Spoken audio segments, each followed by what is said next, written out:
Hi, I'm Susan Carew, and I'd like to introduce to you Homeless Lives Matter. This card that I've shown you is a card that I'm going to be handing out, and initially what I intend to do is three things. So this video is a proposal. The first aspect of what I want to do to empower homeless people like myself and to become self-reliant is to firstly hear their voices, because there are many, many stories out there of why people have become homeless, and there's a changing demographic of people who are now homeless, each worthy, no matter who they are, whether they're on the street, whether they live in their cars, whether they are couch surfing, whether they're staying with friends, whether they're camping. Whatever they're doing, they're trying to survive, certainly in our case, in a first world country in third world conditions. When you are unable to afford a house, and of course housing affordability has become a major driver of homelessness, when you have experienced abuse on some level, it could be domestic violence, could be bullying incidents, it could be childhood issues that have come up for people at certain points in their lives, where people go into crisis. There could be trauma attached. They may even be having cancer or some major disease, and they've just fallen through the cracks for whatever the reason. Some also have very, very poor health conditions and are unable to help themselves. What I've seen is typically they live alone, so there's no support. That's one of the key issues with homelessness. Once families see people as homeless, they either take them in or they reject them on some basis. They may blame them for their situation, and that's not to say a person doesn't make decisions, and a consequence of those decisions could be a form of homelessness. In my case, I was a conscientious objected to the job provider system because it didn't work. I also learned from the 7:30 report on the ABC that there was rorting going on. I had first-hand experience that it wasn't working for me, and I believed the money's better spent actually empowering those of us who do want to contribute to society and those who don't. I'm an egalitarian myself, and I believe no one should be left behind. And I don't care who they are. I don't care what society perceives them to be. Everyone is deserving of help. We don't just sit and choose who's worthy, who's not. So having said that, what I propose here is to empower those without homes to become self-reliant, self-determining, to heal, and to really live to their full potential. So what I'm suggesting here is that, firstly, we need to record their voices. I am doing that. I am starting to record voices. I've also started a radio program on Triple R here in Melbourne, and my goal is to help the society to hear those voices, to see that it's a bit more complicated than just not getting a job or sponging off other people, that we have within our own society norms where we are very resistant to supporting others, thinking that we're weakening them or making them somehow dependent. And yes, that's not to say some do, but empowerment is really about helping a person to remember that they have the power over their own destiny. It is to encourage them to go for the things that they love. It is to deeply listen to those people, to show compassion, to walk alongside them, not stand over them, as equals in our community. So empowering that voice is critical in respect of seeking first to understand. This is a Stephen Covey step in his seven steps of empowerment. He has an empowerment circle too. I'm just remembering the name of the book. The 7 Habits of Highly Effective People was Stephen Covey's book. It was a management book, actually, and I highly recommend that can be used in planning stages with this as well. So seek first to understand, then to be understood. I also intend to talk about the situation of not having a home and the stigma around it, and also present ideas on how we can move forward with this as a society coming together, helping each other, not out of sympathy, but to come alongside people and share your own abundance and skills and knowledge, and maybe even open a door to one of the rooms in your house so someone can get some respite. They need respite care in the initial stages if there's no shelters available. There's also possibilities with the service clubs. They can also provide things like shelter box. I know Rotary has that. In emergencies, when we have fires, we're very quick to open up halls, to provide beds, to bring food, to create support and counselling. And the same needs to apply for those who are homeless, because they also are in crisis. But because it's a silent crisis where you just see them sitting on the street, that's the only visible, identify that they're actually there. The great bulk of them, which is 116,000 here in Australia, you're not going to see on the street. The ones on the street are the most desperate. They have no shelter. They may have drug addictions coming from great pain because they've taken drugs to soothe the pain. They may have come from abusive backgrounds. They may well be at a loss. It could be domestic violence. They just don't know where to go. The acceptance of it, in my view, is unacceptable. I think in a first world country, particularly of Australia, like Australia, it's actually very concerning when there is plenty of money around, as we can see when the government's quick to invest money in, certainly a recent announcement in renewables, and we can spend billions on military options. We can spend billions on infrastructure projects, but it seems like those who are actually in the most need are not getting the help that they need. So really, my point in illustrating that is how we're allocating funds, what we're prioritising and why, and what are the underlying biases that state that a person on the street who's got nothing is worthless compared to someone who wishes to make a lot of money for stakeholders or what have you as having some worth. We have tiers in our society, we have strata, and we have all been deeply conditioned. So I don't blame those in power today. I see it as part of a long chain of conditioning mindsets into valuing those who have resources, they have status, they have good jobs, they're decent people. And then we have a narrative around that they've contributed money, they've contributed, they've been paid, they buy and sell. That's been considered contribution. But what if everyone is of equal value? What if no one really has the right to say to someone that you shouldn't be where you are when they know nothing about their circumstances? And really, does anyone have the right to determine who's worthy and who's not? Now, often out of hardship, you find that people do rise. And when they do find their power, they often can go out and inspire others. Because you have to have a lot of resilience to survive homelessness. You have to have a real will to live, because you may well be battling all sorts of challenges. If you find yourself in the lowest strata, you're often looked down upon. So you have to find self-worth within you. So hence, giving them a voice, providing emergency shelter is an absolute critical path. And what I would like to do is start an initiative of an eco-village for homeless women who are in desperate need of shelter right now. Now, the eco-village that I have in mind is going to be modelled off Patch Adams. Patch Adams was the medical doctor that Robin Williams played in the film by the same name. He was a clown, and what Patch did was he brought to the world a philosophy of compassion and love as not some etheric do-good type idea, but the actual foundation of healing itself.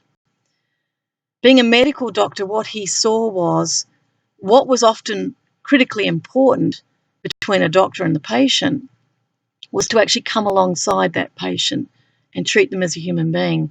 Now, those who have seen the movie, Patch is very funny. He brought humour into that interaction. There's a scene out of the film where he stands as an angel with this particularly cantankerous and sad patient who was quite aggressive, threw out a lot of people out of his room. And Patch, what he did was he read him some poetry, I think it was about death. And they ended up having a banter between the two of them using all these words. It was very clever. But the point Patch was making was that he was seeking to reach this man where he was at. So rather than standing over him in a position of superiority, saying, I know better than you about what you need, he came alongside them and became their equal. And when he did that, something shifted. The person's heart opened because Patch's heart opened. So Patch, what he's doing in his work, and it's evolved into an eco-village where people are living very, very healthy lives. So a person who comes to Patch's place would be treated as a whole person. They wouldn't be seen firstly as a patient. They would be a member of a human community. And Patch would get to know them. He would spend time finding out who they are, being human with them. In this type of eco-village, they would be growing their own food. They would have clean water, so it would be tank. There would be no electromagnetic sort of radiation around because we want a healthy space. So no phones. There might be a landline at this eco-village that I'm going to create. There would be a landline, but there'll be no unhealthy anything. So people can come and rest, firstly, in this eco-village. They can come into a philosophy of loving kindness where there's no judgment, recognizing that every person has to walk their path. And it would be arrogant of myself to say, you should be walking this path. However, as someone who comes alongside them as an equal, what I would be saying is you have options. You know, what we do to another, we do to ourselves. Can we forgive others for what they've done? You know, when they're ready, of course. It might take a few years to let go of that anger. And that's all forgiveness is. It's not letting people off the hook. What it is you're actually letting yourself off the hook in holding anger. And that anger is what perpetuates that sense of homelessness. My mantra is home is where the heart is. So wherever people are loving, that is the home. So an eco-village is low energy, it's sustainable, it's a place of higher learning where they learn about life skills, they learn about the philosophy of harmony amongst each other, how to treat people. We treat them with love and respect. We speak gently. We ask questions. We share a space with other people. This type of eco-village I'm going to create, because I've been a clown too. That's how I met Patch. I travelled to Russia with Patch. And I've travelled the world as a world peace clown. I've also written Real Hope program for schools where I was a clown teaching responsibility, empathy, awareness, love, honesty, oneness, peace, enjoyment, and service. Those are universal values that I actually was teaching. So adults and children can learn about Real Hope, which is peace, nonviolence, and anti-bullying type program. I've also had the good fortune of learning Alternative to Violence project, which was put together by the Quakers. Quakers are very famous in the peace area. They are non-violent. So what they do is create spaces where people can come together and talk around certain themes, sharing their ideas, you know, healing through activities that empower them to know thyself. So this eco-village would have, the short term of that is AVP, Alternative to Violence. It would have Real Hopes. It would have conflict resolution. And most importantly, it would have clowning and fun. So it's not going to be everyone dressing as clowns. It's going to be dressing colourfully. wearing wigs, dress-ups, you know, you could be dressed as a fairy. It doesn't really matter. Whatever your favourite character is fine. So this will be a kind of like a magical place. When people come in, they will be greeted. They'll be welcomed. We'll have a welcome parade. And when they leave, they'll have a graduation parade. And throughout that time, it's going to be a place of music, magic, bubbles, play, because the power of play is what actually heals that sense of separation from others. When you're a clown, you learn to see differently, and I have had the privilege of being on the street with homeless too at that time, prior to my own homelessness, giving them hugs, making them feel worthy, having a chat. I remember once, I'll just give you a brief insight. I remember seeing a man, this is in Melbourne, and I was on Swanston Street, and the guy had a lot of pock marks on his face. He was an old fellow, sitting on a bench. He was in front of a church, actually, and I was bouncing around as a clown, and I saw him, so I beelined for him, and I got down on bended knee, actually, and I went, "Hi, I'm a World Peace Clown. How are you?" Something like that. I said, "What are you doing, gorgeous?" He goes, "Oh, I'm just sitting here on the bench." I said, "Where are you from?" He goes, "I'm from Bendigo." And I went, "Wow." And I said, "Did you live there and grow up there?" And he goes, "Yeah, I did. I was one of parents, and I was the only child." And I said, "That must have been great out in the country. Good on you." And then he told me he'd been to the war. I think the Vietnam War from memory. And that he either, I don't know, he had injuries to the bottom of his feet, like they fill up, they swell up his feet like blisters, and he used to have to get them drained. Like, this was a result of, I don't know if it was to do with a mine or something, but something had happened that had injured him.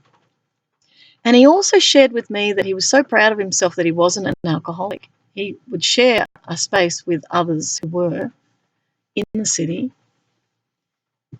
and yet he was so proud that he wasn't. Look, it was such a privilege to sit alongside him, and I gave him a hug, told him he was gorgeous. He wouldn't have thought he was gorgeous, but he was. And then I went. So what this was a positive interaction with someone who doesn't get positive interactions. It was easier for me to come alongside as a clown, not as a woman, because mixed feelings can happen. And I'm not there for that. I'm there for universal love. I love everybody. So the Ecovillage that I'm proposing would be a place of great love. It's a place of healing for homeless women. It's a healthy place where they can recover and put them into a space where they can reclaim their lives. As I said in the onset of this proposal, it's in alignment with sustainability. It's low energy. So it's not going to cost the community. What would need to happen is I'd need to get a provision of land. I would put to the government public land, or if there is any private persons who wish to donate land. Initially, what I want to set up is a space for 50 women. I'd also like to invite environmental groups to be part of this, pardon me, as we can perhaps look at earthships. The councils would need to get involved as well to make a space for those who have no homes to live in very, very cheap homes. The tiny houses are very tiny, but my interest would be to trial. Maybe we could trial some tiny houses. We could trial some earthships. The earthships are actually made out of recycled tyres, recycled bottles. So we could utilise the waste in those dwellings. Apparently they've got great insulation, the ones that have been made, and I'll put links to this video. The tiny houses I'm not certain how warm they would be, and they're certainly not very big. So very hard for you to invite people over. I've had some people give a description of it at the homeless conference this year, and I can't say I was enthusiastic about it, but I'm open to the solution here. So it's really about, let's trial it and see how it goes with homeless women to start with, who are desperate for a place. Now, in the initial stages of this development, this eco-village, if people could donate caravans, at least we could have homeless women living in caravans as an initial first step. We could then construct, if you like, a kitchen, communal kitchen, and have some toilets available there. Because what this is really about is, let's get them off the street to a safe, secure place with other women and women who care about them. Let's do that. I've had a business background, so I would be prepared to take on the management for a start, but that would be a rotating management, because I'm a great believer in not accumulating power. I'm a great believer in equalising power and everyone taking responsibility, because the essence of this place is going to be about self-reliance, self-determination and self-empowerment. So we all get a chance at leadership. We all get a chance at having a go at learning bookkeeping. We all get the opportunity to learn a little bit about marketing, how to promote homeless lives that matter, and let's make a difference to other lives.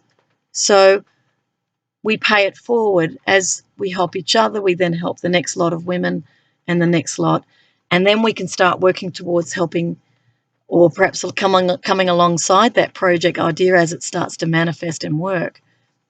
We can create something for men, because we need to come back to healing in all of this, and that's why Patch Adams really, for me, is the inspiration behind this eco-village, which I want to call Harmony, and it's going to have an I on the end, harmony, so it's about I, but coming into harmony with self and others.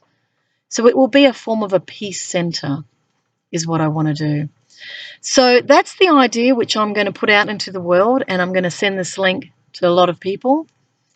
And I invite you to get in touch with me, Homeless Lives Matter, at worldpeaceful.com.